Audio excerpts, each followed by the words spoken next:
this lineup started that Euro final against Italy. Declan Rice in the midfield alongside Calvin Phillips, not playing a lot with his club, but Jude Bellingham and Harry Kane will be the two leading the attack for England. And for Italy, well, talked about 8 for England, just 3 starters for the Italian team that are starting in this. Fratesi on that right-hand side, Scamacca gets the start up front, and El Shaarawy back in the Italian team on that left-hand side. It is a heavy time around the world. It's a moment of silence in particular tonight in honor of the 2 victims of the terrorist shooting that occurred last night in Brussels, which among other things led to the abandonment of the game between Belgium and Sweden. Please stand if you are able to observe a moment of silence in memory of all of the members of the European football family killed in recent days from UEFA member nations Israel and Sweden, that will start and end on the referee's whistle. Vi invitiamo per chi può ad alzarvi e osservare un minuto di silenzio a partire dal fischio dell'arbitro in memoria di tutti i membri della famiglia del calcio europeo delle nazioni UEFA, Israele e Svezia rimasti uccisi negli ultimi giorni.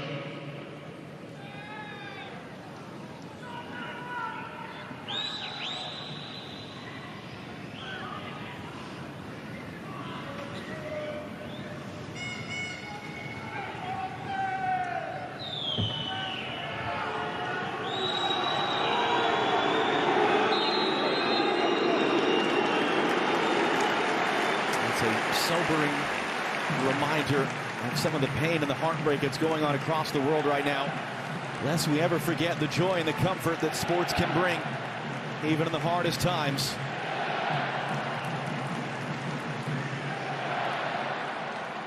And so in front of a big crowd at Wembley Stadium, 2 legendary nations face off once again. A rematch of the last European Championship. And for one nation, a spot at next summer's Euros at stake.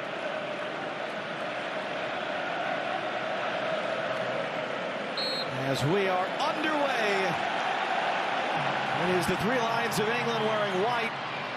It is the Italian Azzurri in blue. England with a win or a draw. They booked their spot before the November window even kicks off. To next summer's Euros, they have not been beaten in any game this year since going out of last year's World Cup in the quarterfinal. They've outscored opponents 20-3, and it began in March with a win over Italy in Italy in the opening game of European Championship qualifying. It was the first time the Italians had lost a home game in Euro qualifying this century. It was the first time they lost on home soil against England in about 60 years. The tackles are flying in early. Italy are under some pressure. They're coming in off a big win over Malta over the weekend. They're keeping half an eye on the other game in the group between Malta and Ukraine. What do we expect this thing to look like? Is the first 60 seconds a preview what's coming here? I expect this game to be tight, and England and Kyle Walker talking about this match coming in and saying, look, of course we want to go out and win, but this is about qualifying for the Euros. Doesn't matter how. And you can see already, look how aggressively England are pressing high up the field. Good work there by Italy to try and play out. That's not going to be a foul, so I think the referee also looking to let the game play a little bit. So I'm interested to see early who takes charge, and the early signs are that that's going to be England. It's a very experienced referee that we have. Clément Turpin has refereed 2 World Cups, 2 European Championships. Not by accident that he's given this game.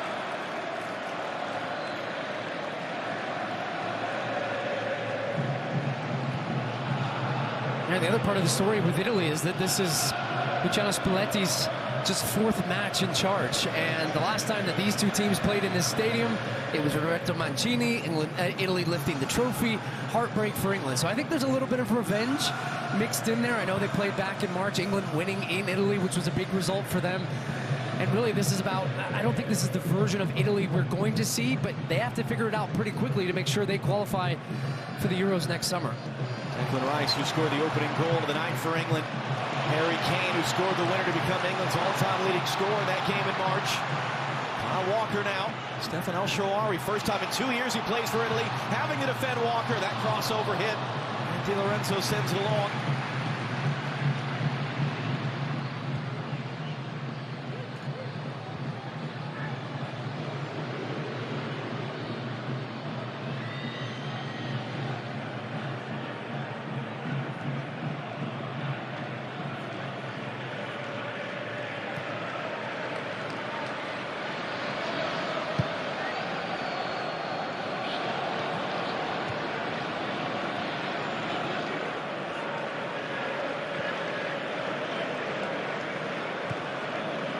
As you can see, every player on the field is in Italy's defensive half right now.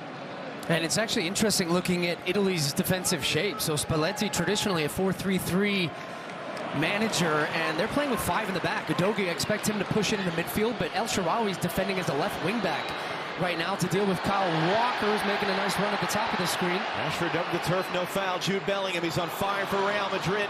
He's trying to get across, and he clips it up. No one there in a white shirt. And that will be a throw-in down the corner. And those aren't boos, those are Judes for the most informed midfielder in the world right now. 10 goals, as you talked about, John, in his first 10 appearances for Real Madrid. The wonder kid, and just his progression from Birmingham City to Borussia Dortmund, now at Real Madrid on the biggest stage, and he is performing and has a bit of a free role in the middle today as that number 10. You're going to see him on the left through the middle as well, and late arriving runs into the box. Here he is again. Bellingham. Kane got a piece of it, might have steered that away from the run of Foden.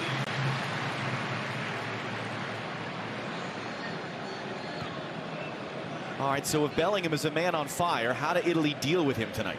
Well, I think that's partially not only tactically the way Spalletti is defending, but now just watching Italy in possession, they're going to actually rotate then into a back 4 and push El Shaarawy up. So defensive presence, make sure they want to keep it compact through the middle, and I think that allows them there with the 3 center backs for one of them to step out and play more aggressively in midfield and not allow Jude Bellingham to get on the ball, turn, head up, time and space in those areas. So I think that's how they're trying to counter him, and we'll see if it's effective for them.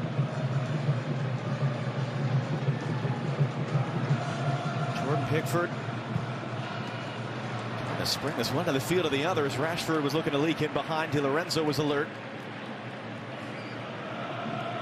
Whereas Italy had a Euro qualifier over the weekend, 4-0 against Malta. England played a friendly 1-0 win over Australia at Wembley Stadium.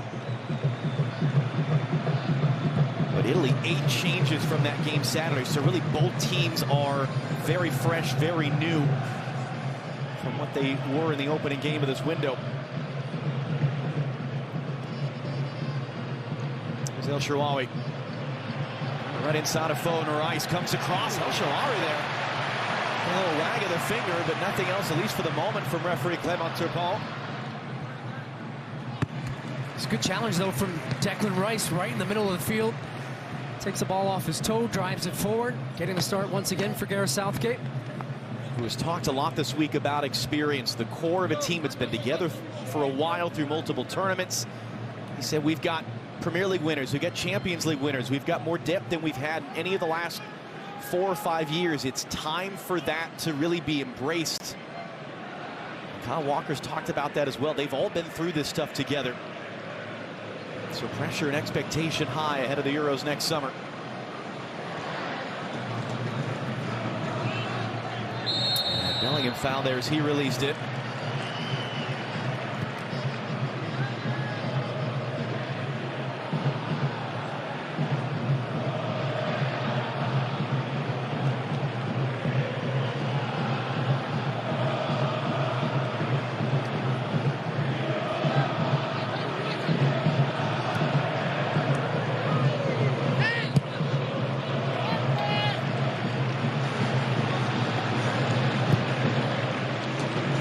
Again going long.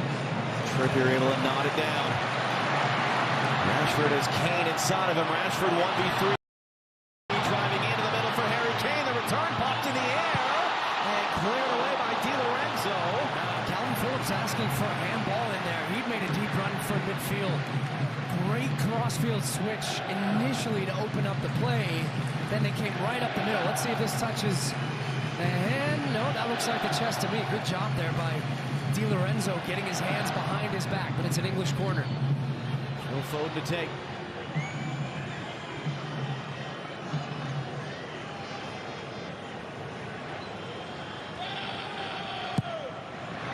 Flip that one all the way deep. Stones back into the mixer. McGuire was in the area. Udogie trying to spring him out. El Shaarawy lifts it forward. Well done in the end. Destiny Udogie, just his 2nd appearance for Italy. Tottenham Hotspur's new left back. Big game for him in England tonight. That's a tough challenge by Calvin Phillips. Here's Fratesi, who had caught. You know, I'm interested to see how this game goes for Calvin Phillips. Just 167 minutes for him this season with Manchester City, just 500 last year. The move really hadn't gone as planned when he made the big money move from Leeds to City, and just is a little step late there, doesn't get contact on the ball, takes down Fratesi, picks up an early yellow card right in the middle of the field for England. So it is difficult sometimes. You're not playing regular, you don't have that same type of sharpness, you have to get up to the speed of the game. Can they take advantage of that, Italy? Luciano Spalletti led Napoli to their first Serie A title since 1990 with Diego Maradona. He actually had intended to be a year off from the game as a sabbatical, but then Roberto Mancini abruptly resigning in August. Spalletti answered the call of his nation. Mancini 2 weeks later was introduced as Saudi Arabia's new coach. Spalletti does his 4th game in charge. That one's given away, and Udogie there. Just a little pullback of Foden. Now he's going to pick up a yellow card now too. And it comes off the underhit pass, so I'm sure he's thanking his teammate for that one there. Fratesi tries to play a ball right across the back. If you're going to play that ball across the field into pressure, you have to make sure you get it there. Left it a little bit short. Phil Foden jumps the passing lane, and Udogie picks up a yellow card. So just 20 years old, 2nd appearance, as you mentioned. It's a big moment for him. But funny enough, he was actually in a similar position in a big game for Tottenham against Arsenal, where he picked up a yellow card and then went on to have a fantastic rest of the game. So he knows how to manage a game like that on a yellow. There's a lot to be said for a 20-year-old. Yeah. Saying he knows how to deal with this, no problem. Scamacca looking to pick that up. All 6'5" of him, lays it back inside for Berardi. Really first attacking possession of the game for Italy 10 minutes in.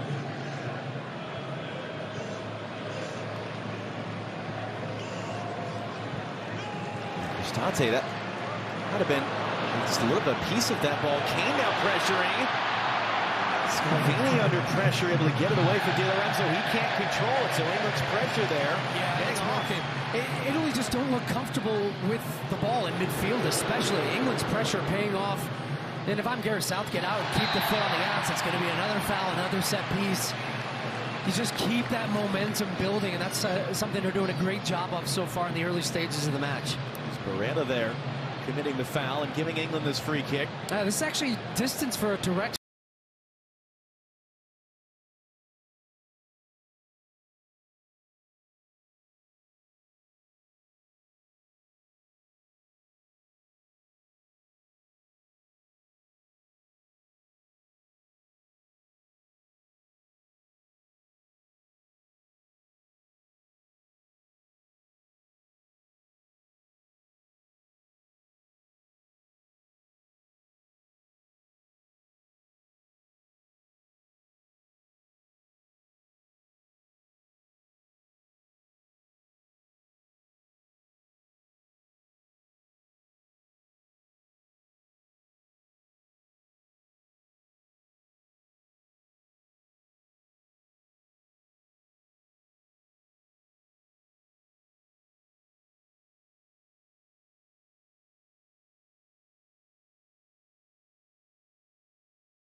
strike here. I wouldn't head it first time.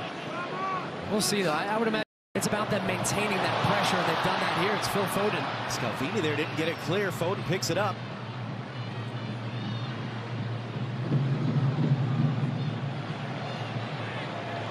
Walker and El Shaarawy exchanging looks there. El Shaarawy was a bit late on that tackle.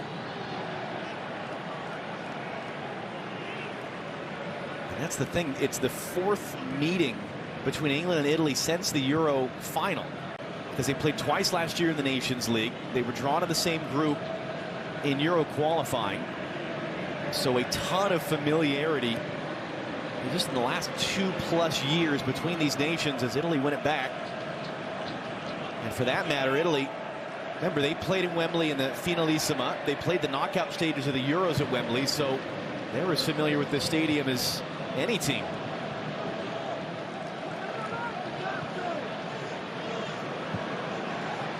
Rice lifting it forward. Foden nods it down. Phillips couldn't hold it up.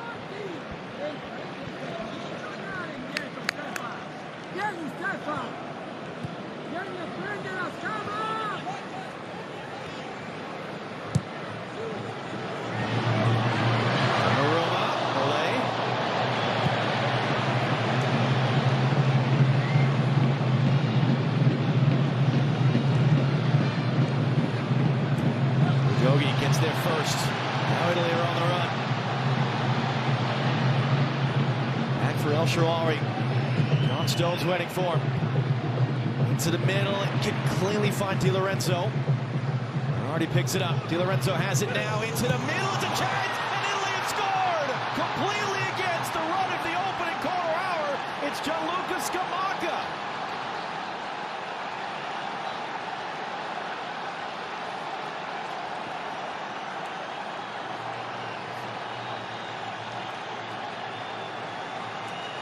This is an absolutely terrific goal, and it actually, why they're showing Donnarumma, it started all the way back in their own end. Udogie was the one who initially breaks the pressure. Plays a little 1-2, drives the team up the field. They get the ball wide, and it's a nice little run in behind there. Di Lorenzo cutting it back. Rashford doesn't stay with him, and it just takes a little deflection at the near post. Great run to open up the space for Scamacca to finish off what is his first goal for Italy, and what a time to get it. He ends up coming off his heel a little bit there and just roofs it into the back of the net.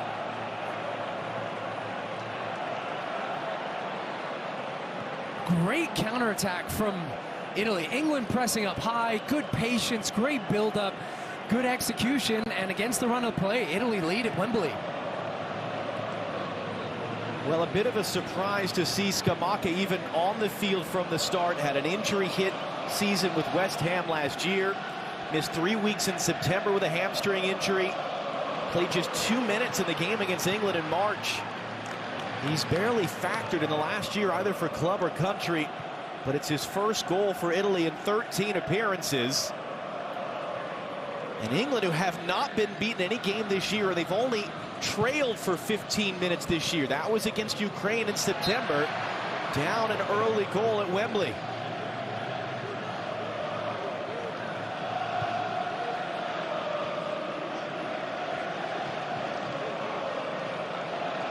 Really high quality goal, though, and if you run that back to right to the beginning, just the way in which they catch England in transition, break that initial press, and then take advantage of the opportunity, switching it side to side, good running off the ball, good timing, the execution of the passes. Really, goal of the highest quality. And as you mentioned, the starting point was Donnarumma sort of dribbling around Harry Kane in his own 6-yard box. And that's part of the patience and the understanding, too, of playing out of the back, trying to suck a team forward that's pressuring it, had been pressuring you very well. So, you know, England, of course, wanting to try and take advantage of that, but if you can have the confidence and the quality to play through it, it means you're going to have space and reward on the other side, and that's what they got. Foden tackled away by Acerbi.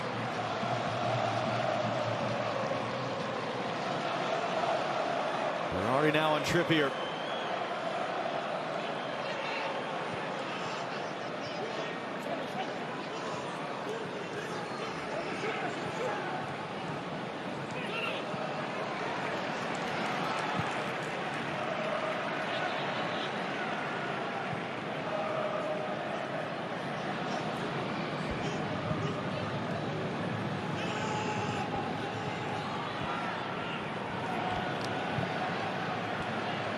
it's England just doing all the running and chasing. They're already lifting it forward. El Shaarawy trying to get inside of Walker, is able to recover and at least knock it down. El Shaarawy has it now into the middle. Walker is able to get his body between the ball and Fratesi. Two great challenges there by Kyle Walker, and what you can see now is England have lost a little bit of that aggression, that step to get pressure on the ball, and Italy spreading the field well, moving the ball side to side once again, and then waiting for the gap, which was there, the long crossfield ball. Kyle Walker making the initial challenge and then getting good position to just get a touch on that ball that got away from Fratesi. So now on England to get their foot on the ball a little bit and slow the game down.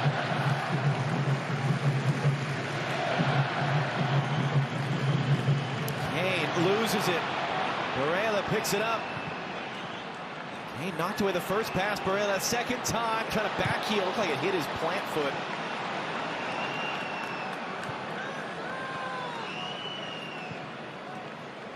What an incredible swing of momentum just in the last 5 minutes or so.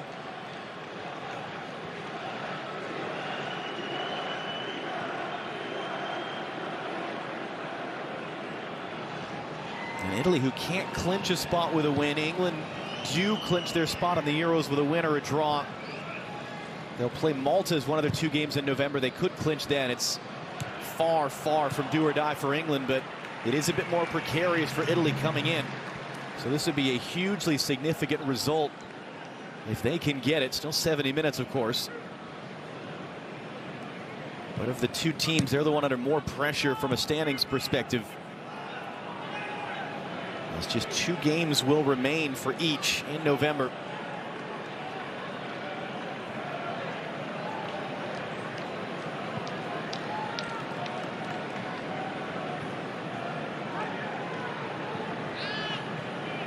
And if you're looking for more shocks, Malta have taken the lead at home against Ukraine. So goals in both games and a huge boost for Italy. Rashford.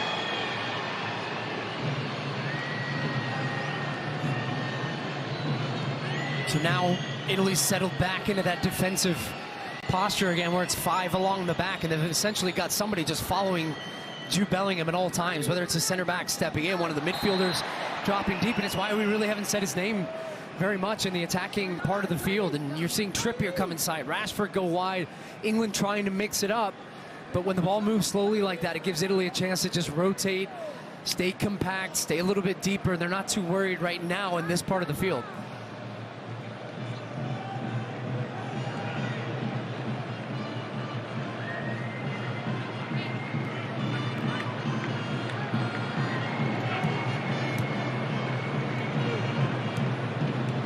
Nice for Bellingham for Rashford. He'll weave his way through the traffic, poked away from behind. That was Barella there with the tackle. Rashford, a second time tonight, is down.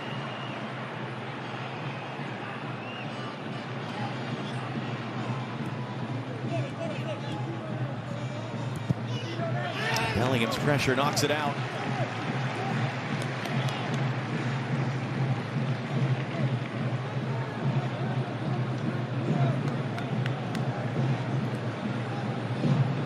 Rashford has twice taken kicks down to the ankle, and Luciano Spalletti talked about this game as a bit of a measuring stick, depending on the translation, saying things, you know, it's a chance for us to see where we're at, to see what our chances are.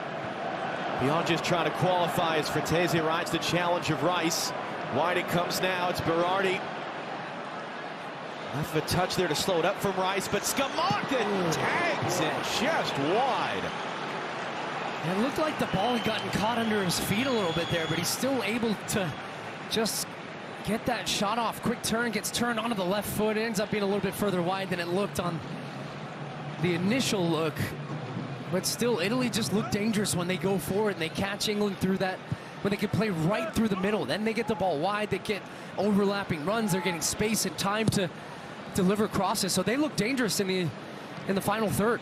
And they're just making sure that they're defensively compact and not giving anything away at the back. Second time tonight, Scalvini has struggled to deal with the ball in the air, and Foden almost the recipient. Bellingham resets for Rashford.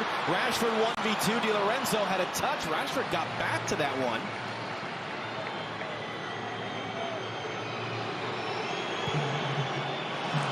getting into Bellingham. He's pressuring now. And Cristante. Di Lorenzo, and that bounced off an England leg.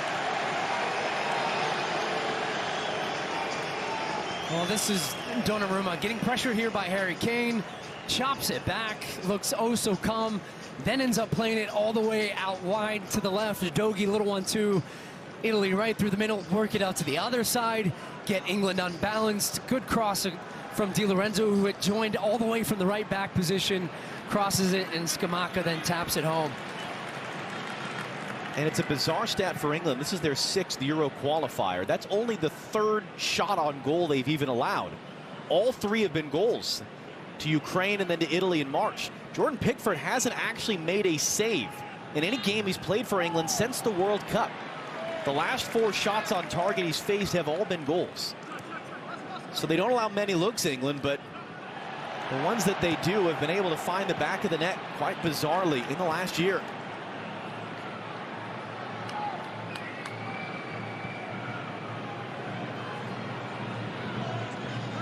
Stones for Kane. Nowhere for him to go.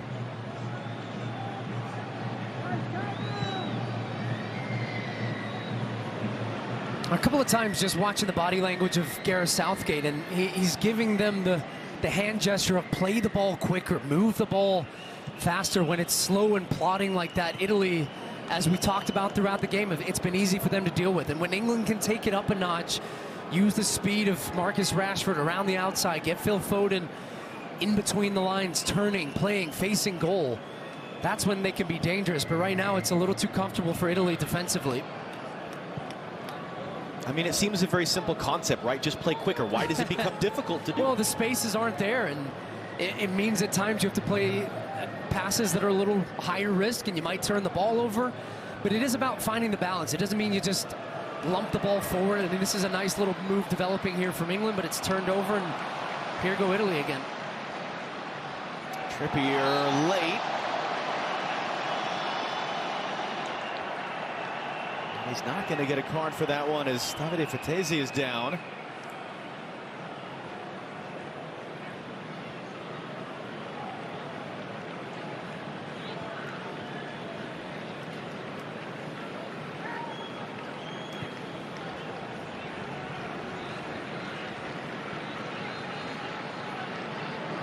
You could hear it at Wembley. They thought they were coming for a party, a win or a draw, clinching their spot to the Euros. And here they are trailing that 15th minute Gianluca Scamacca goal.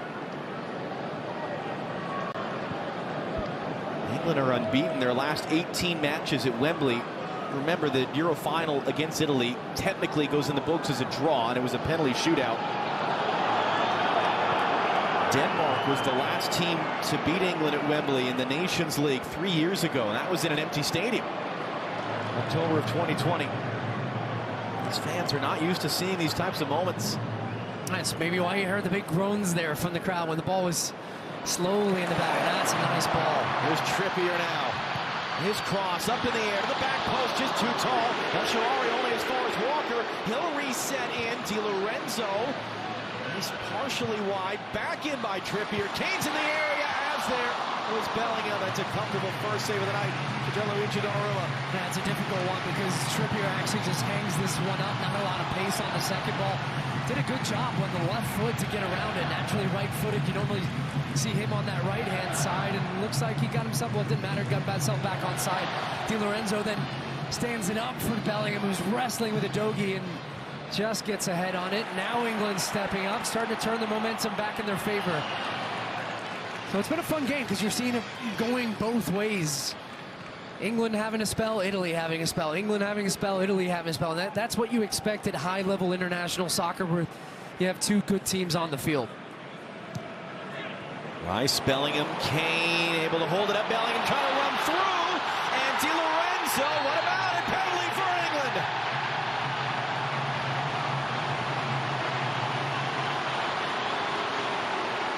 Jérôme Brizard of France is the video assistant referee. He's going to have a look.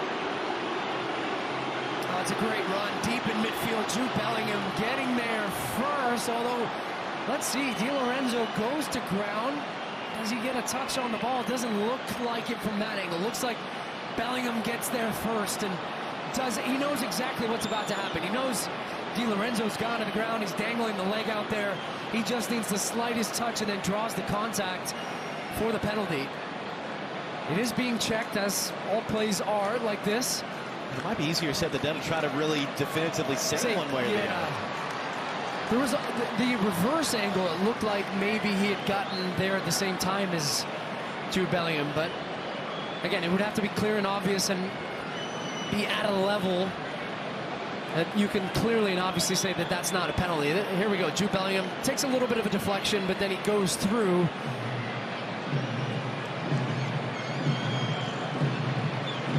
That one there looks like that's Bellingham.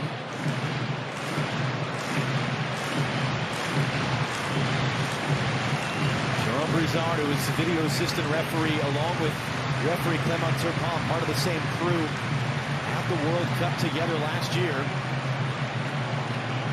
And if we've learned anything the last few weeks, the English love VAR right now. So seems laced with sarcasm there, John Strong. Harry Kane preparing himself, hoping he'll get yet another penalty crack at Donnarumma. It's a pretty long check, though, right now. So, which, of course, the VAR has many more angles than is being shown right now.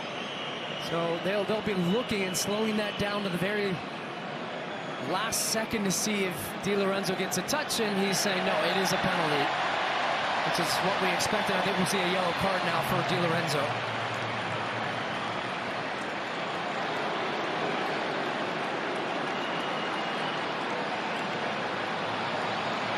So Harry Kane, 20 of 24 from the spot in his England career. It was his England record 54th goal on a penalty in March against Donnarumma. He went to the bottom right-hand corner. At the Euro final 2 years ago, Kane took the first penalty in the shootout for England. He went to the bottom left against Donnarumma. And with half an hour played at Wembley and a spot at next summer's Euros at stake, England's all-time leading goal scorer stepping up to try to level out Italy's 15th minute go-ahead goal.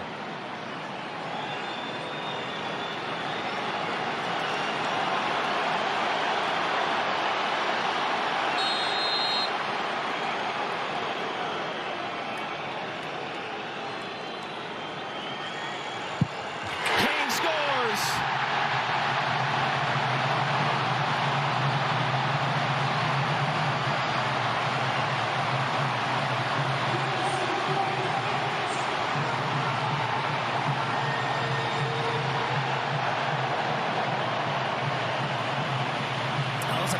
Burst right through the middle of the field, sets up this penalty and the stage for Harry Kane just to cool, calm, open it up and pass it right into an empty net as Donnarumma goes the wrong way. The 30-year-old England captain playing now his club soccer for the first time outside of England for German champions Bayern Munich.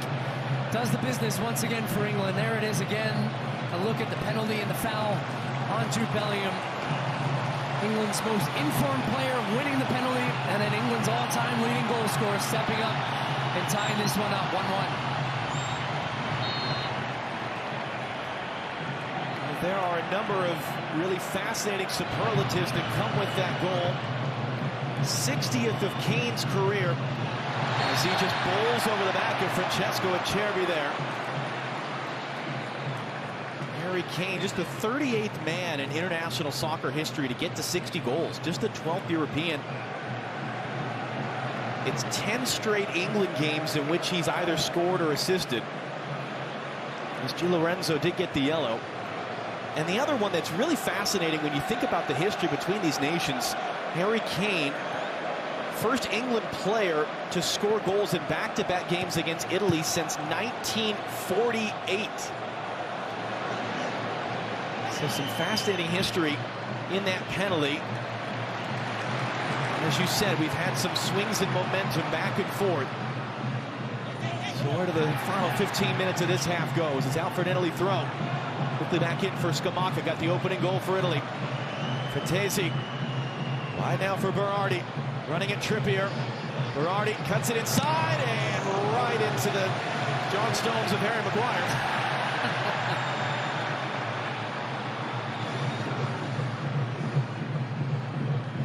Dogi charging forward. Already trying to go wide with that one, and the threat ends for Italy.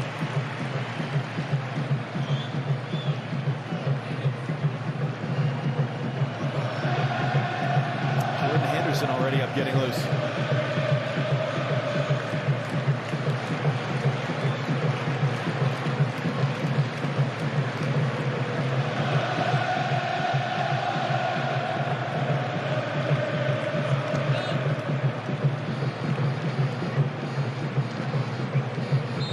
Kane once again in a wrestling match with Acerbi.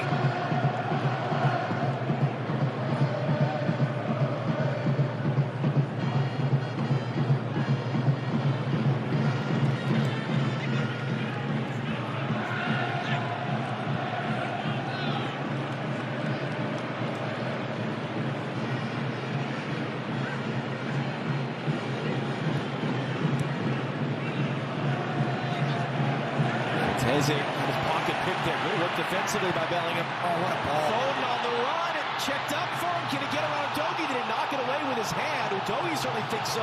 He just kind of stopped, and the whistle does go down. Well, the English players are asking for a handball on Udogie. It was actually Phil Foden's hand that it bounces up and hits. What a great ball from Marcus Rashford, or it's actually Jude Bellingham, rather, who plays this ball. The vision, and first of all, his pressure to win the ball back.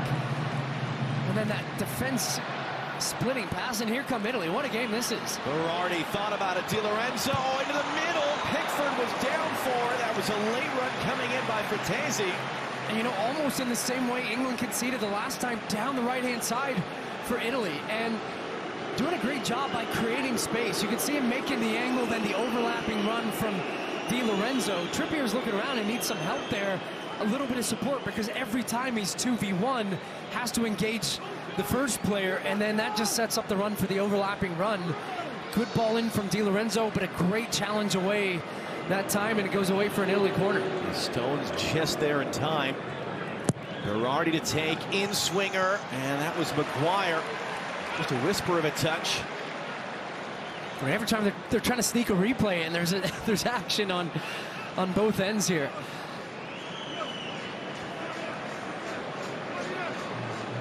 Destiny Udogie, 20 years of age, made his debut on his first call-up against Malta on Saturday. Played at the Under-17 World Cup. Was playing for the Under-21s earlier this year. Really fascinating young player, as we mentioned, has become the new left back at Tottenham Hotspur.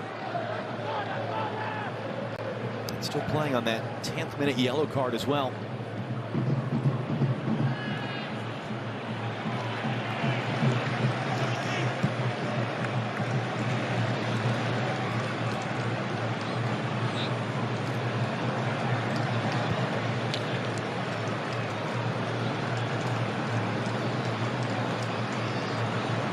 See a handful of England subs already getting up. I mean, you mentioned Calvin Phillips, how little he's played.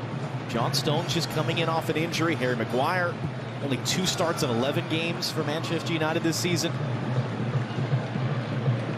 What does that tell you about Gareth Southgate, that even guys that aren't necessarily playing well or much for their clubs are in a big game like this? Yeah, it becomes about trust. And Kyle Walker talking about it, Gareth Southgate talking about it, how close the team is come together. So it shows you, again, he doesn't just value individual performances, he values how he feels you can be a part of the collective and the team being good and playing a certain role within the system that Gareth Southgate wants to play, and that's what it tells you. So you're going to see other guys get opportunities potentially, but from the start, this is the team that, and the players he feels can execute the roles for him. Kane able to hold it up on Barella.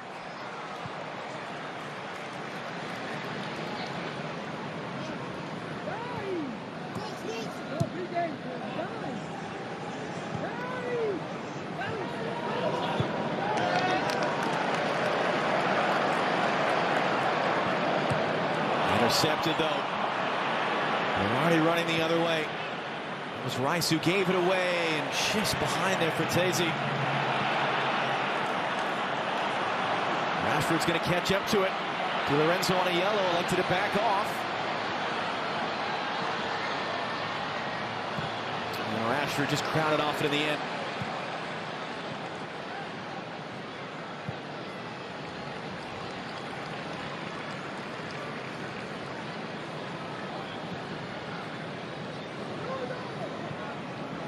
Tansy for El Shaarawy.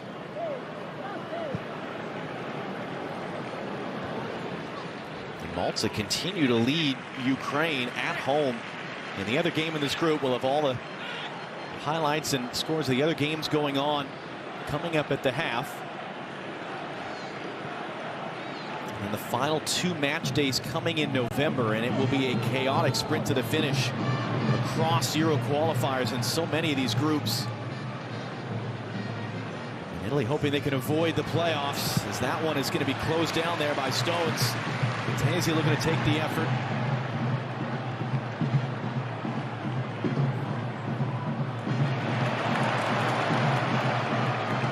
Ukraine have just tied that game, and that'll add the pressure a little bit to Italy. Going forward as Foden goes forward, hands it off. Here's Jude Bellingham now. Bellingham, little dance, couldn't get through, and has had just a collision of heads there. Right in that moment.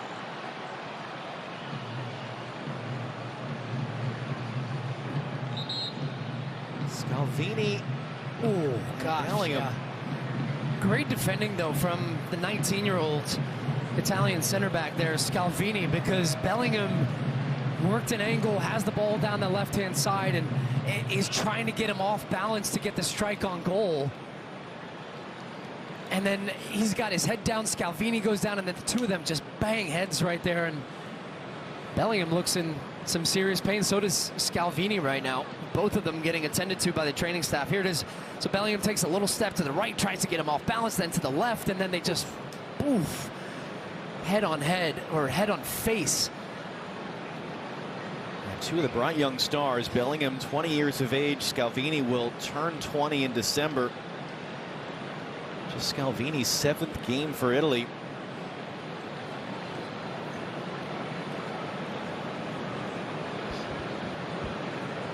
And so a concern for both right now with 5 minutes to go in the half.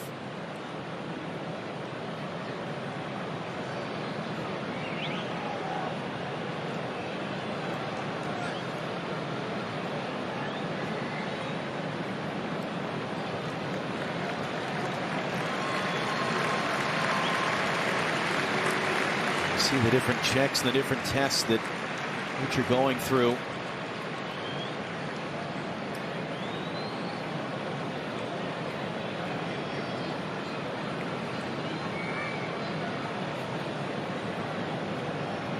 Well, this was the goal, and you see that run to the near post from Fratese, draws out Harry Maguire, opens up the space for Scamacca to finish it off. That was the opening goal. Then this is what led to the opening goal for England to tie the score at 1-1.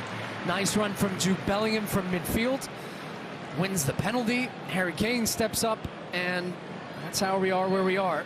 It's been a high-level game, though. I've talked about the swings of momentum back and forth and the different periods of control where England have had it, Italy have had it. Starting with pressure, good control on the ball, transition moments, and we'll see how this one ends up shaping out towards the end of the first half, and then for the second as well, as both players thankfully making their way back out on the field here. It really is a neat history between these nations. 90 years ago was their first meeting. It's a fairly even series history, even though England's win in Italy was their first since 1961. They actually haven't beat Italy on home soil since 1977. They've had meetings in major tournaments. There's Walker there trying to handle the bouncing ball. Udogie brings it down. Walker intercepts. Barella pressuring, and an offside flag anyway.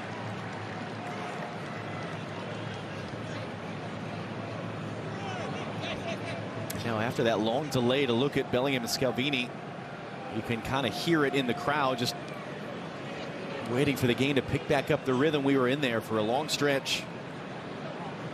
It was Scamacca in the 15th minute before Kane just past the half hour. So an England team that had only trailed 15 minutes all year, just about matching that number tonight before Kane tied it up on the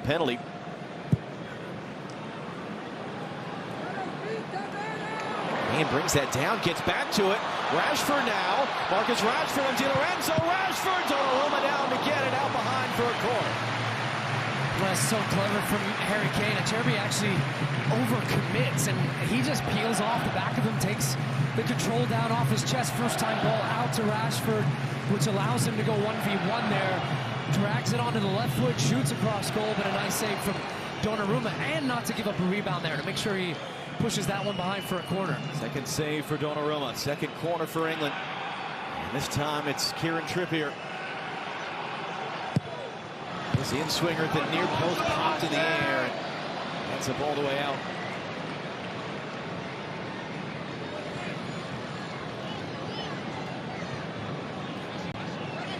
What impresses you about that young man? What is it that allows a 20-year-old to have the start that he's had at a club like Real Madrid? Yeah, I know. It's just so fun to watch him, and he really is a complete player. And you've heard just about everybody talking over the past couple of weeks and months about his ceiling, his potential, how good he is, the form he's in right now. I think it's not just his confidence that he plays with. I mean, he's got every physical tool that you would want and imagine, but also, I don't know, you see him step on the field, there never seems to be an ounce of fear, and then he approaches it with a maturity, a professionalism, and an execution at such a high level where the ball's there, every touch is in the right spot, the finish is in the right spot. He reads the game so well and seems to endear himself as well to his teammates and to fans. And I judge that by the way that his other Madrid players talk about him, and saying that he was born to be a Madrista and be a part of this club. And I just think the sky is the limit for Jude Bellingham. And at 20 years old, it's scary to think how good he is at this stage of his career. It could be an awful lot of fun to see what he can do in Germany next summer at the Euros. England would clinch their spot with 2 games still to play with this result. 3 added minutes at the end of the first half.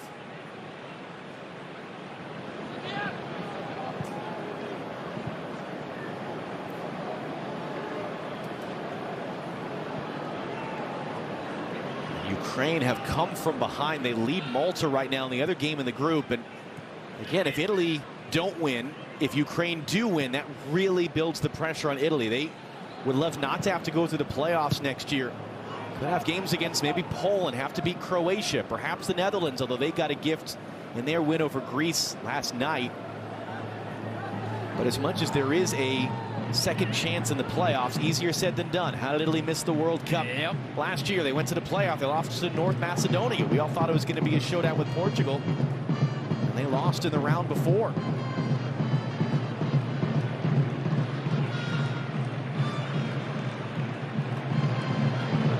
For El Shaarawy. Shaarawy back inside. Cristante returns.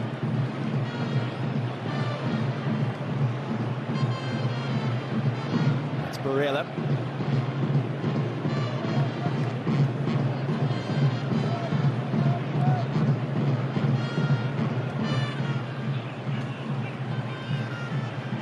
He sweeps it forward. Scamacca reverses it now for Cristante. Still about 90 seconds to go in the half. That's just going to find Udogie. Looking on Foden. Rolls into the middle now. Berardi. Udogie! Save! Pickford! Huge rebound. Lots of traffic. Swing and a miss. And the second is blocked from Di Lorenzo. It was Berardi the chance. That's Pickford's first save since the World Cup last year.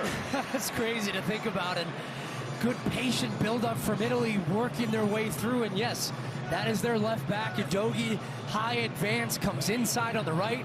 Scored a couple of goals with his right foot, tries to bend it to the far post, and it's a good save from Jordan Pickford. But, as you said, it was kind of palmed back in the mix, and England doing a good job of shutting down any type of rebound there. But a little concerning how easy they built through as that one skims past the near post. There's a Cherby there at a very narrow angle. Couldn't get it on target.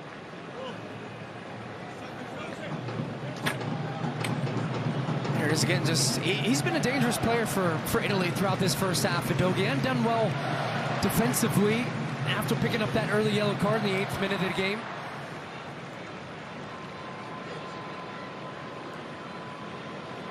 Jordan Pickford taking all the time he can, hoping this is the final kick of a fun first half. England controlled it early. Italy scored against the run of play. Harry Kane from a penalty. What else is new? We'll take a look back at the highlights coming up. 45 minutes down, 45 to go at Wembley, where it is England 1, Italy 1.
Rome in November. That's the team that beat them and knocked them out of the World Cup. And then they'll play Ukraine.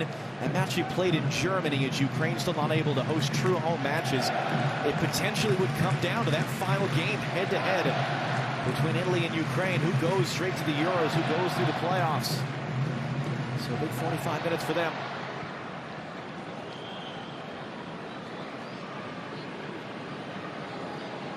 And for England, how do they turn all this possession into better scoring chances? It's got to be the speed at which they're playing and moving the ball. And I'm interested to see, again, how they can create attacking opportunities. Jude Bellingham, who drew the penalty, I don't think they saw enough of him in the build-up and getting him into good spots, facing goal, dangerous spots around the goal. But really providing with Kyle Walker, Trippier on the left, and then quick little combination passes at times using Harry Kane as a back-to-goal link-up play.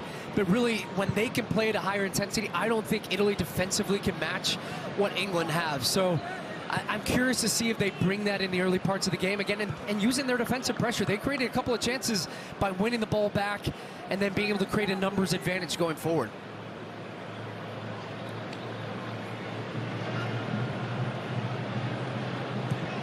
Cherby lifting along, and Stones got caught there by Berardi.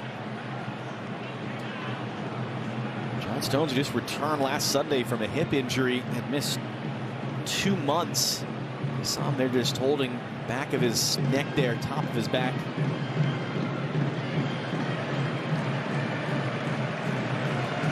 Berardi didn't seem terribly impressed with the whole situation.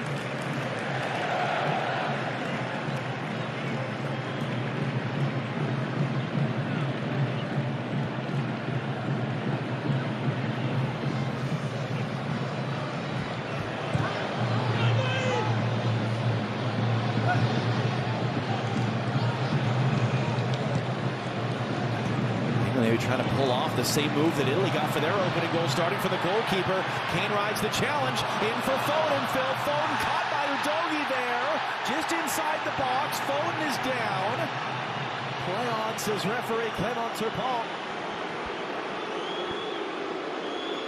It's going to be an interesting replay to see where and how the contact came, because what a ball from Harry Kane. It was absolutely fizzed into Phil Foden, and the touch is even better. To take it, I think, with the outside of his left boot, in stride, close control, sucks in Udogie, and I thought he pushed it through his legs and drew the contact. We'll have a look at this one when the ball is stopped here, but quick break from England off of a turnover.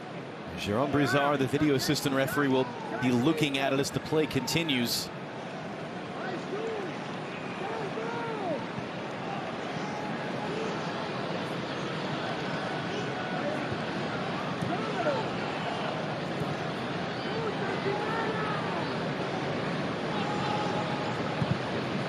Put forward there, and it's a nothing in the end, and this is be England's opportunity to help the referee. Yeah, I mean, the strength from Harry Kane, first of all, and then that ball, the first touch in front of him, looks like a foul to me, I gotta say.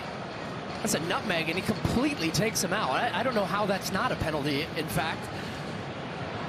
I don't know what argument you could make, because Udogie doesn't even touch the ball, and he impedes Phil Foden's ability to get onto the end of that touch.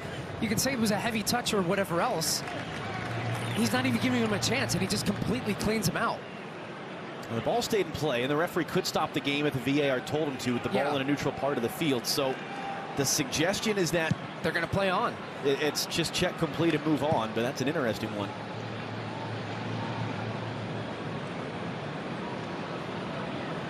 Because you're right, I know you typically wait for a stoppage in play, but if it is, and the game has gone as long as it has gone, the VAR would intervene and the referee would stop and either check the monitor or give the new decision. So that would, as you rightly said, I think lead us to believe that that's not going to be given as a penalty kick there.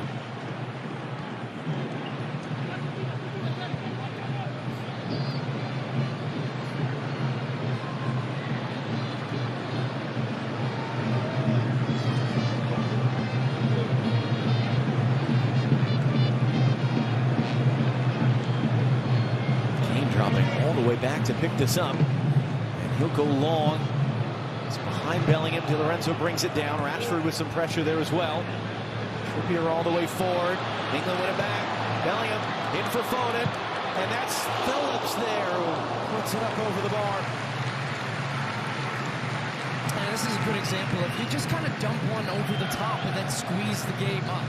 So they look for that long diagonal ball, but then instead of just dropping off when Italy win the ball back, England press, they win it back.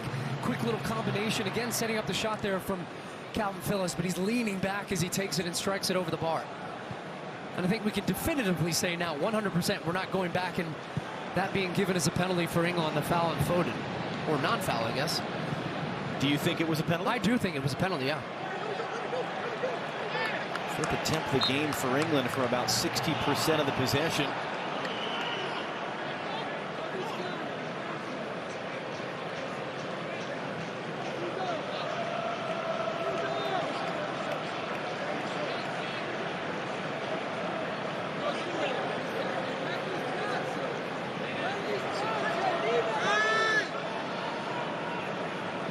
Dogi there off the long throw in the middle, bit of a stumble, good battle, good win by Foden, and the whistle's going to go in his favor, and a free kick for England.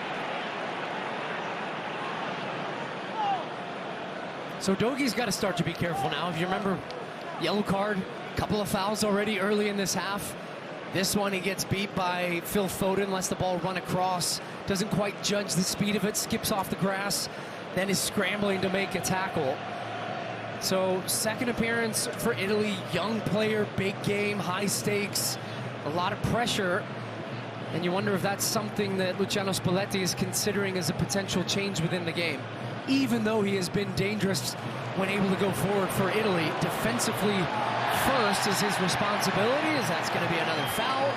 This time on Jude Bellingham, and you can start to feel a bit of the frustration from the English players. Cristante this time.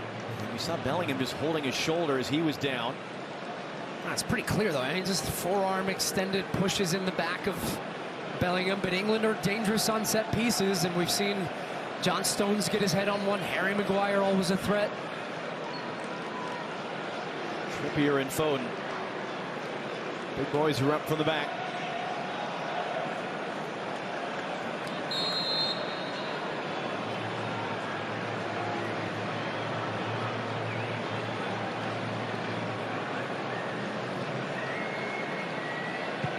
Trippier sends that one in. Kane was closest to it. Cristante gets it away.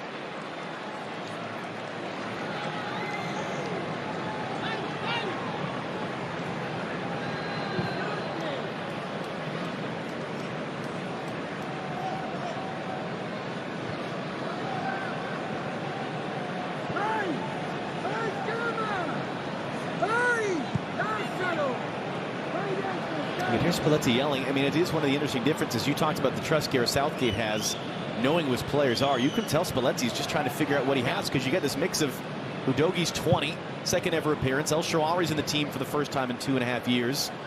8 changes from the win over Malta Saturday. So you're kind of building an airplane as you're flying it to an extent. Yeah, really, right? and even just there, Fratese, his body language, he's kind of looking around, and a lot of the miscommunication seems to be coming when they're trying to press the ball. And you're starting to see some frustration from the Italian team right now. It has been a good start to the second half, much like the start to the game for England in the first half.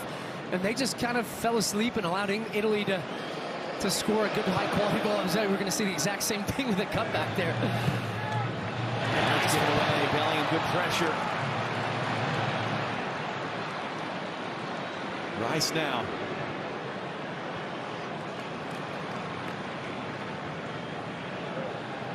Calvin Phillips with his head up, in for Kane. Couldn't take it on the run as Foden in front of him. Got his pocket picked from behind. There's Barella there.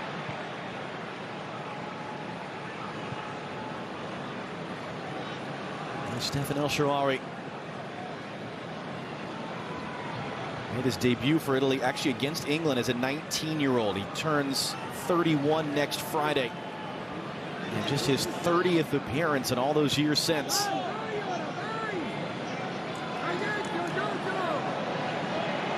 Cristante, and for Berardi, and it's comfortably over Pickford's crossbar.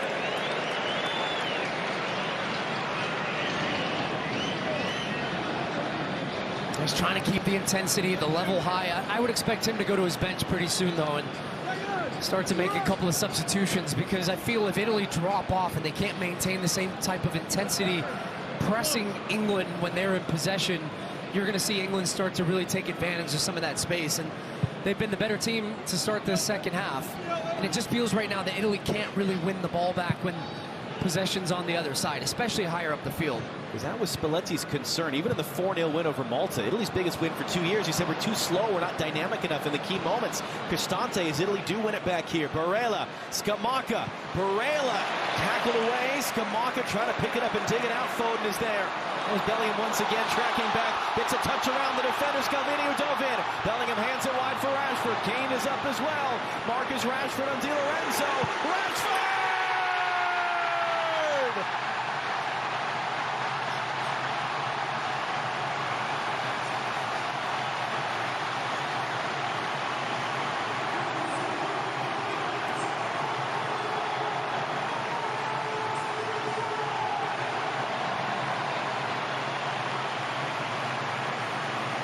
What a goal and what a play. This starts with a tackle right here. Jude Bellingham, who starts the play, gets the ball back from Foden, and then this touch, see you later.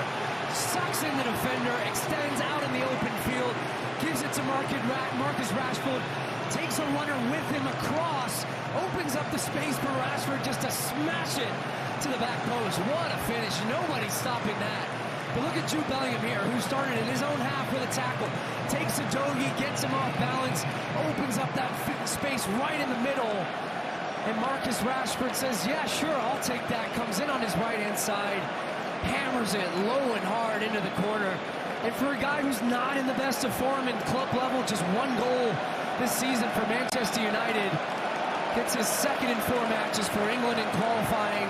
And an emphatic finish there to give England the lead at Wembley. Remember, Marcus Rashford didn't play a single game for England between the Euros and the World Cup. The only window he's missed since was actually against Italy in March. Got hurt the weekend before. It's his second goal of Euro qualifying. It's a go-ahead goal for England. Cristante trying to respond, pulls it wide.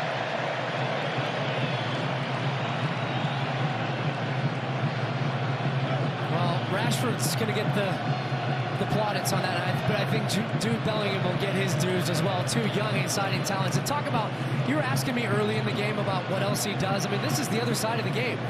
He's tracking back, top of his box, slide tackle, crunching 50-50, wins the ball. England go forward.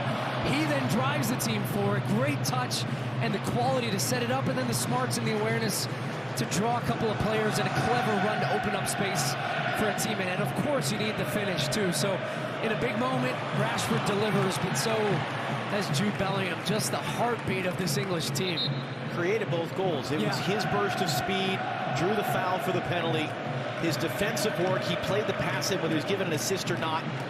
Different standards in Europe as we have here for those sorts of things, but hugely influential on both goals for England. Jude Bellingham tonight.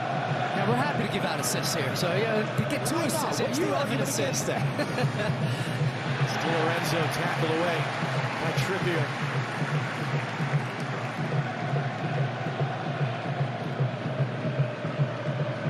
And this is where the Italians start to get a little nervy. As Ukraine continue to lead in Malta, as Italy, who took the lead after a quarter-hour trail at Wembley. I don't know if he got pushed in the face there, though. That's not the best moment from young Jude there.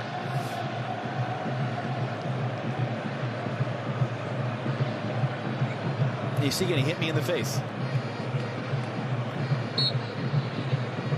Well, he's going to get a lot of attention from opposing players, just in case he doesn't get enough already. And that'll be a part of the story for Jude Bellingham, is how he handles that emotionally, physically.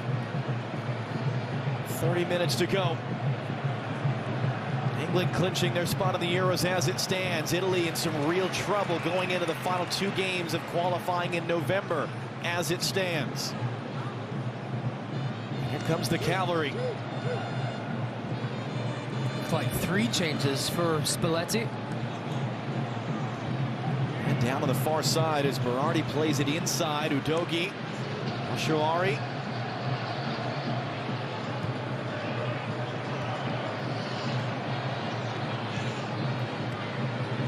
Give you once more. Scamacca, who has the Italian goal. Phillips didn't get there in time, and El Shaarawy. It's held in by Italy. Scamacca saved by Pickford. His second of the game.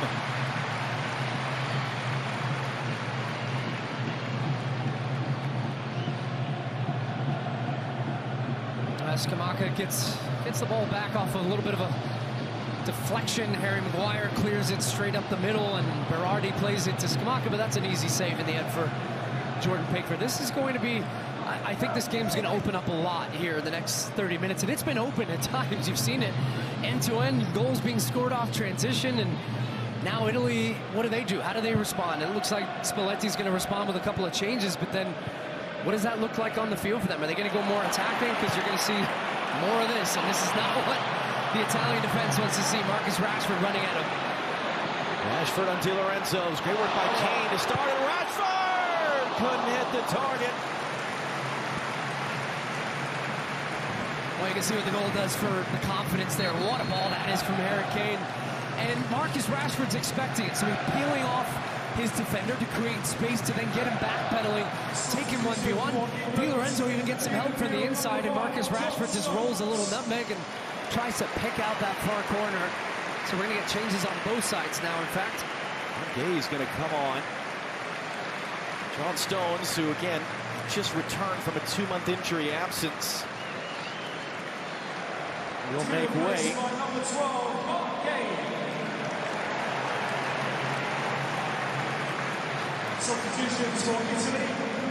Moise Keane coming in off 2 assists in the win over Malta. Alessandro Bastoni. Cherry was out-muscled by Kane in that sequence, who makes way for Bastoni.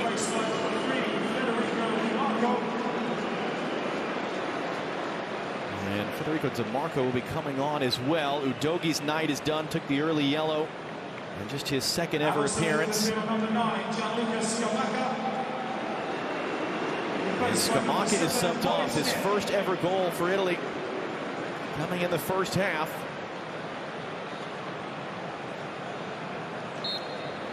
So those are the 3 changes for the Italians, with about 30 minutes, including stoppage time, to go.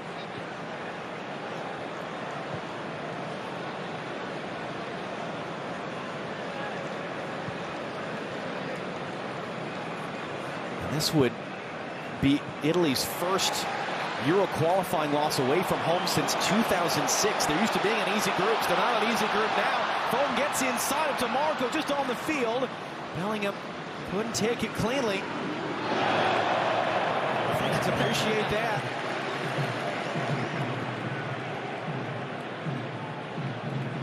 Italy, for all their struggles in World Cup qualifying, they're used to somewhat cruising into the Euros.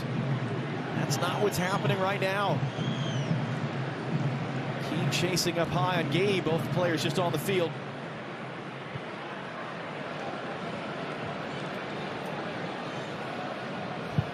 Jordan Pickford hadn't made a save in any of the 5 games this year that he's played. 2 saves tonight.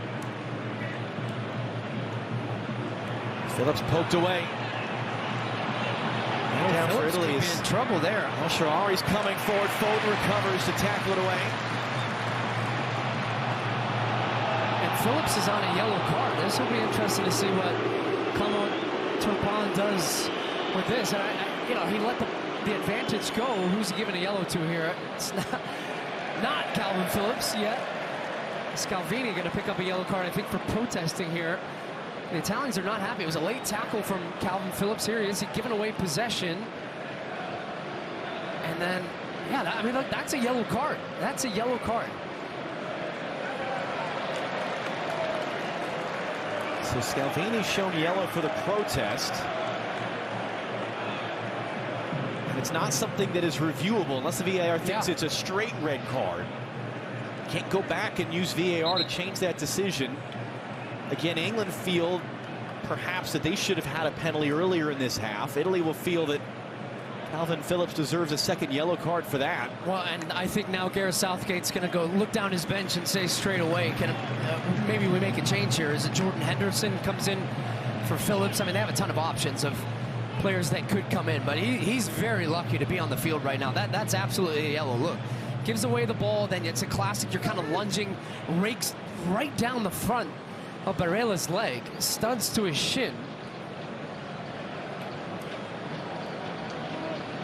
When they played in March, England were up 2-1 and about 10 minutes to go. Luke Shaw got sent off, and so they had to hold on down a man the rest of the way for that win.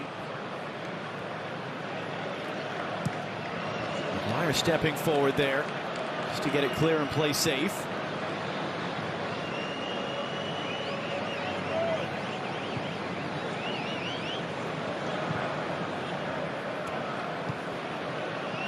And there is indeed activity on the England bench right now.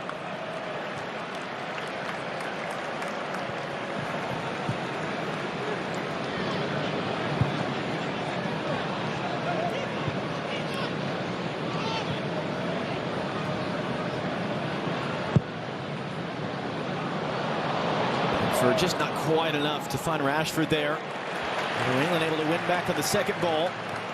Trippier from Kane. Kane from Bellingham. Trying to weave his way through all by himself. Phillips picks it up. Might be his last touch of the night.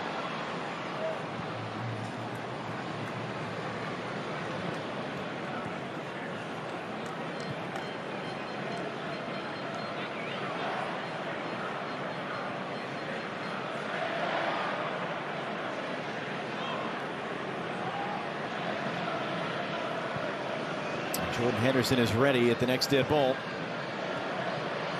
Foden. Bellingham returns. Phil Foden on the deck. Donnarumma down to make his third save. So good, just slashing a quick combination, pass and move, expecting the return, and it looked like it was going to bounce off Bellingham, and he just kind of casually toe pokes it back to Phil Foden, takes it in stride and gets a nice shot on goal. Cristante under pressure from Bellingham. Goes long, Kane and chase. Pickford, it's not going to walk its way into his box, but he's able to deal with it.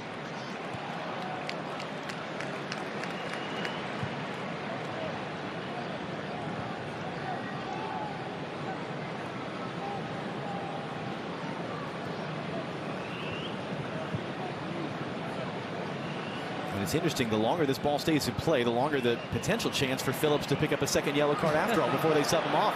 Rashford on the run, Trippier on the outside. Di Lorenzo can't do enough. Still Marcus Rashford. Moved all the way wide across for Walker. Rashford once again, Bellingham wants it. It was meant for him, couldn't take it cleanly. Walker resets for Foden. Foden trying to find Bellingham, and that will run all the way through. Yeah, Marcus Rashford wants all the smoke right now. He's like, who else can I take on? Yeah, sub as expected. It's going to be Jordan Henderson on for Calvin Phillips, who is lucky to be on the field, and now he's going to make his way off the field, just not with a red card. And Jordan Henderson will play his 80th game for England.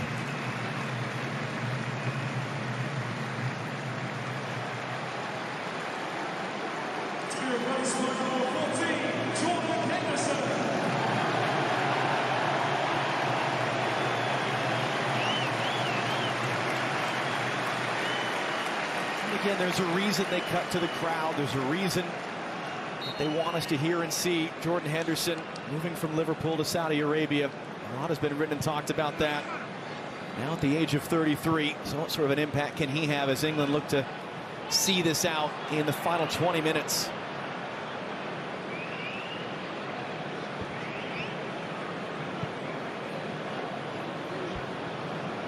And look back at the skill check from Jude Bellingham. Involved in both goals tonight, which has England clinching a spot at their 4th straight Euros. It would be their 8th consecutive major tournament they've qualified for. Last time they failed to qualify for any major tournament was Euro 2008. They were in a great position, 1 loss in their first 10, and they lost their last 2 games to Russia and then Croatia.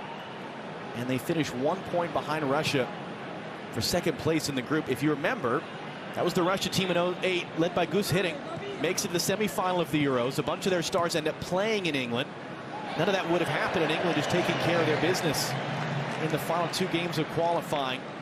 does not seem to be the issue for this particular England team.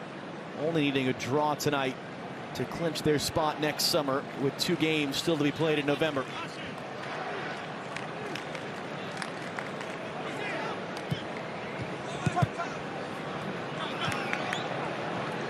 And Italy still in some real trouble. Ukraine about a minute or so behind this game, still leading, having come from behind in Malta. Just 2-1 though. Italy in 3rd in the standings, with 2 games to go, and tough ones against North Macedonia and then against Ukraine in November. DeMarco, good step to get there, just in front of Foden. Back out to Di Lorenzo. Di Lorenzo's cross lifted in. That was a huge jump there. Scalvini, who came all the way forward, is hung in the air, popped up in the air. El Shaarawy trying to get on the end of it. Yeah, he gets it clear. Kane battling with DeMarco. Able to get it to Foden. And then Kane takes a hard kick there.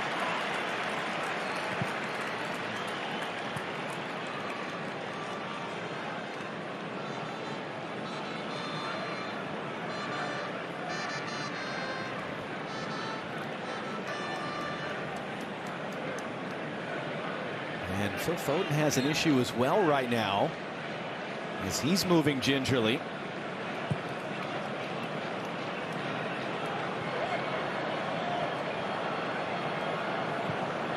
As England just try to suck the life out of this game in the final 20 minutes.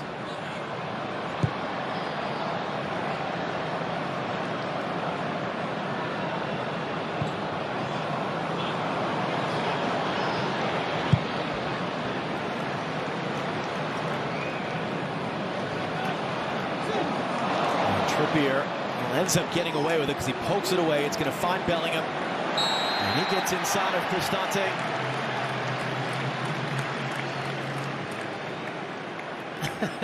Yeah, you've got the ball after you fouled the man, and that's the only way you can stop Jude Bellingham right now, as you can see pretty clearly there. Not 1 heel, 2 heels.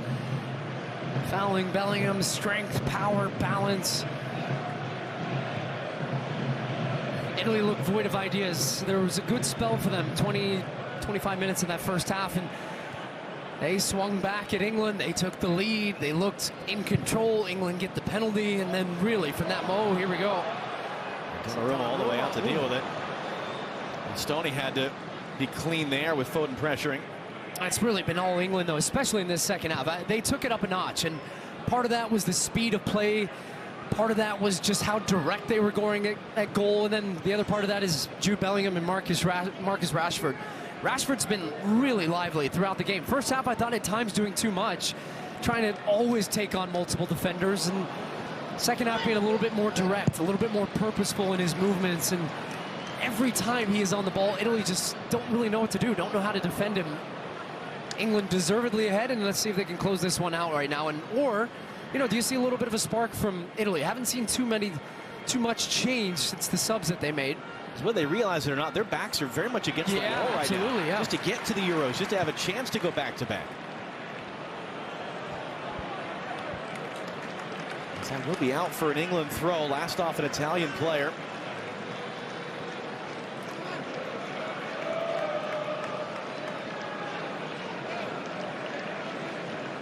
And it's interesting because what you want to sort of ask the question about is, okay, where do England match up amongst the favorites?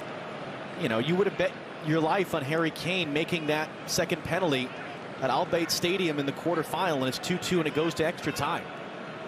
And he misses it shockingly, and then we say, oh, what a disappointment for England. They went out in the quarterfinal. It's hard sometimes, right? The margins are so narrow, you can't really definitively say, okay, they're going to be able to do X because of what they've done in qualifying or the other games. And yeah, that's the pressure and the expectation that England will carry with them to Germany next summer. And their spot is 15 minutes plus stoppage time away from being assured.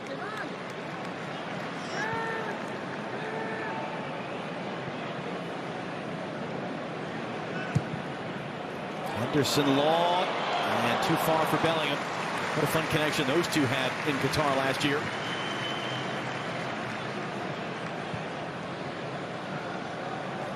Italy have 15 minutes to at least get a point out of this. Ukraine continue to lead just by 2-1 though. Italy continue to sit in third. Top two teams in the group go automatically. Italy are guaranteed a playoff spot if they don't finish in the top two because they won their group in the UEFA Nations League. But that might be easier said than done. Maybe a game against Poland, maybe having to beat Croatia. The Netherlands were in a playoff situation until their win over Greece last night, as Margay able to bring that one down from Pickford. Kane got back to it. Harry Kane running in. Harry Kane!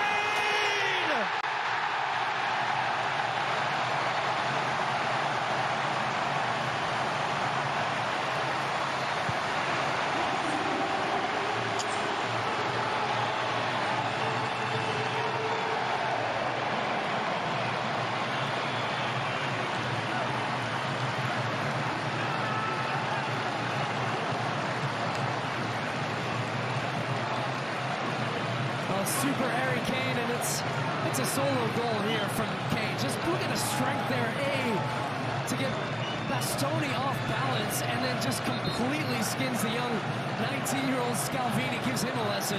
Stays with the play, gets up, then look at now this little just balance, that little touch, little flyby, and then the composure in front of goal past a world-class keeper. And Donnarumma has a look up and then just calmly bends it into the back of the net. Just enough height over the outstretched arm of the big frame of Donnarumma. Harry Kane with his second of the game and gives England now a 2-goal advantage. But that's just pure class once again from Super Harry Kane. There was a time when Italy was Harry Kane's bogey team. Hadn't scored any of his last 4 games, and he was first 4 against Italy. It was more games than he played against any opponent for club or country without scoring. He's got 3 goals in 2 games against Italy this year. 2 penalties in that one. Well, that was Pirlo for a second. They could do with him at this point. Oh my goodness. There's a long list of names of legends they could do with right now as Raspadori is on for Berardi. There's Gaza, an English legend, in the crowd watching this and watching Harry Kane put on a, well, Kane, Bellingham, Rashford. I tell you, after England conceded that opening goal, to do what they've done and just go from strength to strength to strength, and it's been a terrific performance from them.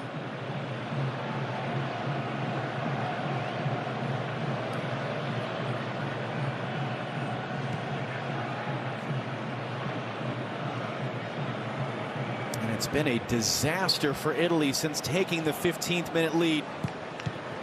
Di Lorenzo blocked by Trippier. They've qualified for the last 7 European Championships. Last tournament they missed in the Euros was 1992.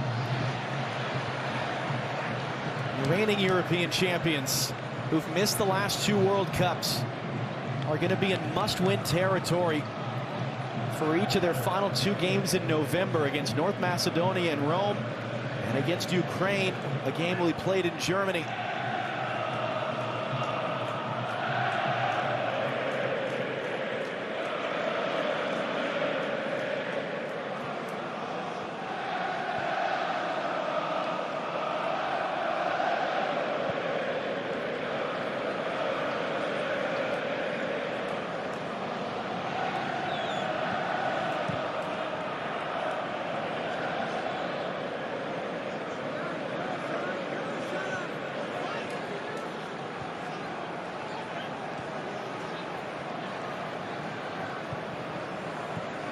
Shawari, he was barging through. Maguire barges through. England repel that attack.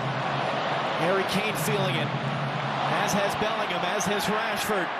That's not a foul, though, in the middle of the field. They can only go quick the other way. Barella in for Frattesi.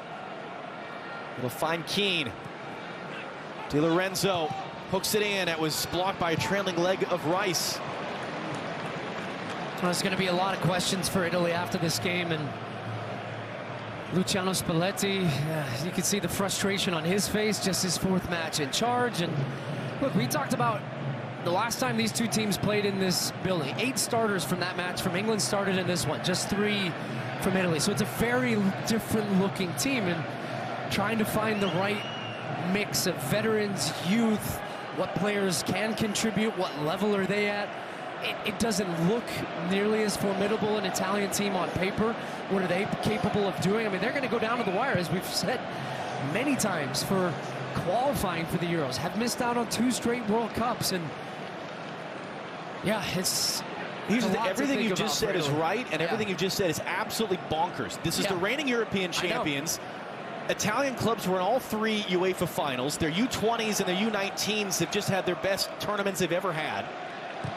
And yet we're talking about this team just being sort of a mess right now. How does that match up?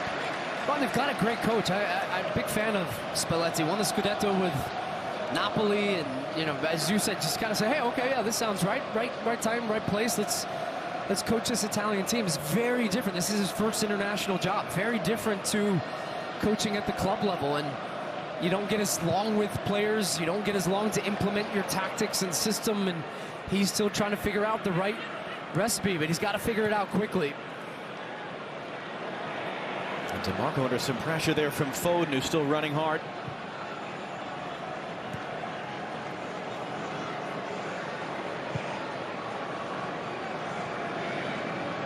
This would be England's first win on home soil against Italy since 1977, which is kind of crazy to think about. When they won in Italy, it was the first time they won an away game against the Azzurri since 1961.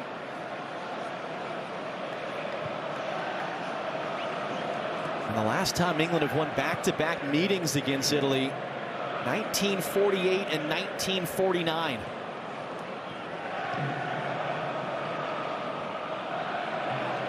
One more change in the wings for England. As Italy search in vain for any sort of a lifeline. Barella cleared away by Gabe. Kane would love a hat trick.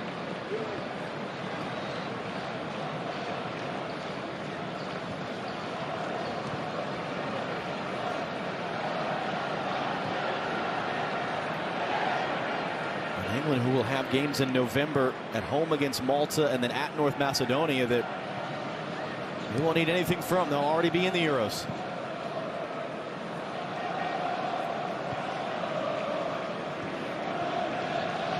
Bastoni can't make the connection with DeMarco.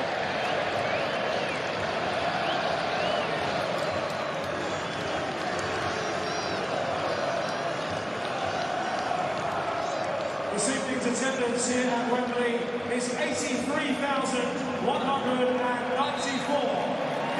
That was Harry Kane, his second of the evening. Gareth Southgate fired up. England fired up. All but there for the Euros next summer in Germany.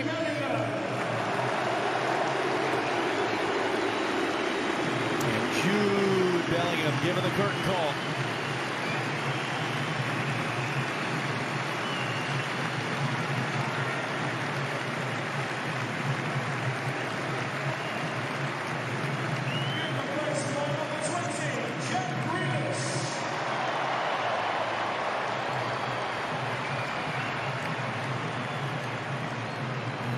Issues on now.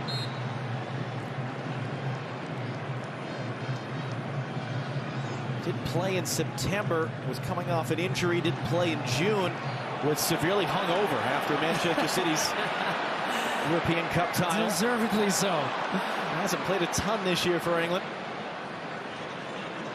And that's his first touch since coming on. Does that get listed on the injury report? DNP. DNP. Hungover. I'm sure you would have never been listed in such condition. Never.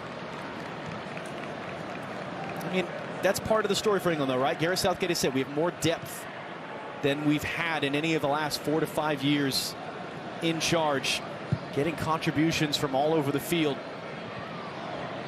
It's Rashford now setting up on the right, couldn't steer that to Kane.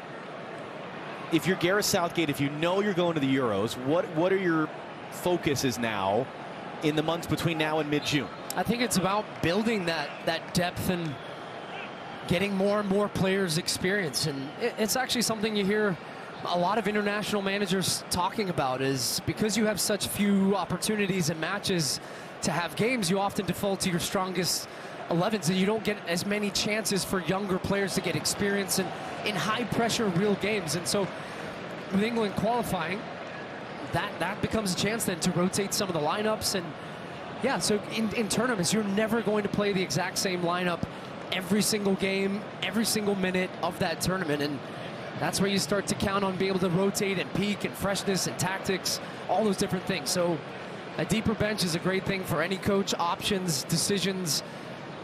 And that's, I think, what his main focus will be, because I think he's got a pretty good idea of what his core starting 11 would be for next summer at the Euros, even at this point, form and injury dependent. And it could be a terrific test. That last game at North Macedonia, if they can beat Italy, North Macedonia might have a chance to sort of sneak their way back into things. They might have a ton to play for in that one, and so that would be a great test, potentially. Stefan El Shaarawy will have his night in. Orsolini will come on for just his 5th ever appearance for Italy. And he's coming off a crazy couple of weeks. 2 weeks ago, his first career hat trick, and then he scored against Inter last Saturday, Orsolini. 3 years between call-ups for the Azzurri when he was brought into the September window. So he'll get about 3 minutes and change before this one ends. And Ukraine have scored a 3rd, so they've got their margin for error now, as they had to come from behind into Ali Malta. So while some groups are starting to shake themselves out, while England are already in, the sprint here between Italy, Ukraine, and potentially North Macedonia is going to be absolutely fascinating in this Group C come November, that week before Thanksgiving. And then the playoffs will take place in the March window of next year.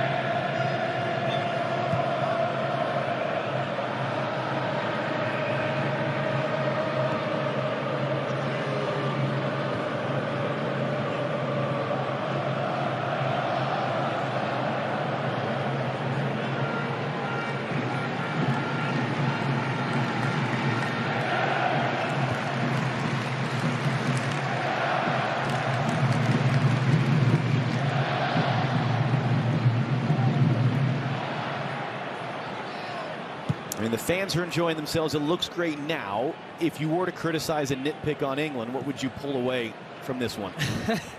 Man, you're really putting me to it here, huh? Hey, man, I got 10 minutes here. We got to fill. Doing what I can. I think at times transition defending. So if we go back to that goal that Italy scored, I think that England a little bit disconnected in their press and the way in which Italy were able to, you know, go from back to front and pressing high up the field, disconnected, concede a goal. But you know, from that point on, I thought it was a pretty flawless performance from England. Calvin Phillips could have been sent off, should have been sent off. England could have also had a penalty within that game, but I thought they played with much better control in the second half. So with the ball, without the ball, they raised the level to an intensity that Italy couldn't match. I think that they know they have that gear that they don't. And, you know, if you go back between the first match between these two teams, when England won in Italy, that kind of set a statement, right? And you saw them follow that up here, even going behind. I think just showing that mentality that they're not going to sit back and they're not going to take that. And I think in olden times or certain times, you would have felt the crowd really get on their backs. They responded in a great way and have really put on a masterclass from that point forward. So not too many negatives for England throughout this match. This is Orsolini, who's just come on. In for Kane, and Jordan Pickford racking up the saves. Had faced just 2 shots in 5 games. Both of them were goals, and that's his 3rd save of this one. Yeah, sees it all the way. Moise Kean trying to bend it to that far post, ends up just kind of coming right back towards Jordan Pickford, who's going to do his best time-wasting impression here. And remember that when he fired in, Mark Gay did really well to control. That's what led to that Kane goal, the third. So some interesting moments sort of in the build-up to some of these goals. Jude Bellingham's role. But as you said, it was nervy there for a bit. They went down. Scamacca's goal in the 15th minute. And there was a stretch where Italy really had control. Kane tied it up with a penalty just past the half-hour mark. He and Rashford score in the second half, and anyone who's wearing an England shirt today will have a big smile on their face as they confirm their spot in the Euros. Only needed a draw coming in for the day.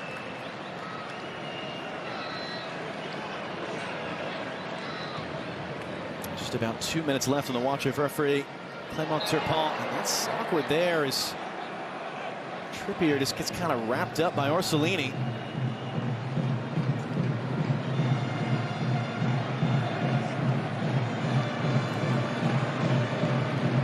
Trippier a bit slow to get up. He's given the chance because both Luke Shaw and Ben Chilwell, who had combined to start all 5 Euro qualifiers this year at left back, both are out hurt.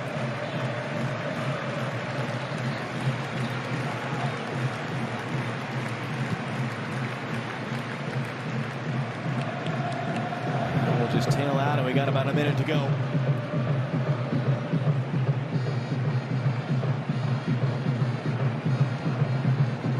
Been some fascinating games across Europe. Scores and highlights to show you. It's lifted long, and that's actually going to work. A nice little slicing outside of the football. Moise Kane now with DeMarco for company. Kane, that was blocked. He got his body in the way.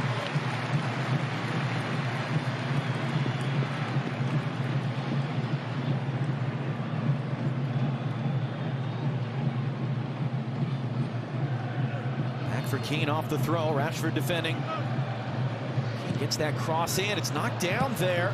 Raspadori couldn't get on the end of it. Harry Kane, that's a chance for his hat trick if he wants. Just draws the contact. Clement Turpin just happy to see the final seconds wind out. Might be still one more chance. Kane trying to go back in for Foden. And that will be the end. Harry Kane scoring twice. Rashford in between them. Bellingham a big night. Gareth Southgate's men coming from behind, and they have clinched their spot in UEFA Euro 2024 next summer in Germany. Plenty more to come from us as it finishes at Wembley. England 3, Italy 1.